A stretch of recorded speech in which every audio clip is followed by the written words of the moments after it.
আপনি কি মাদ্রাসার স্টুডেন্ট? জি ইনশাআল্লাহ, আলহামদুলিল্লাহ। আমাদের প্রিয় নবী হযরত মুহাম্মদ সাল্লাল্লাহু আলাইহি সাল্লাম কত খ্রিস্টাব্দে জন্মগ্রহণ করেন? হযরত মুহাম্মদ সাল্লাল্লাহু আলাইহি সাল্লাম আমাদের প্রিয় নবী হযরত মুহাম্মদ সাল্লাল্লাহু আলাইহি সাল্লাম কত খ্রিস্টাব্দে জন্মগ্রহণ করেন?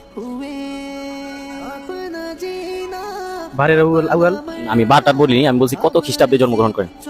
34 খ্রিস্টাব্দে। একজন মাদ্রাসার ছাত্র পাগড়ি মাথায় দিয়ে আসে, তাকে জিজ্ঞাসা করলো আপনি কি মাদ্রাসায় পড়ালেখা করেন? কয় জি আমি মাদ্রাসায় পড়ি। বলল বলেন তো আমার নবী কুল কায়নাতের রহমত রহমতুল্লিল আলামিন নবীজি কত খ্রিস্টাব্দে তাশরিফ এনেছিল? সে ব্যক্তি বলতে পারে নাই। এর মতো বদনসিব মাদ্রাসায় পড়ে আর থাকতে পারে? কারণ তাদের মাদ্রাসার মধ্যে মিলাদ শিখানো হয়, তাদের মাদ্রাসার মধ্যে মিলাদুন নবীর আলোচনা চলে।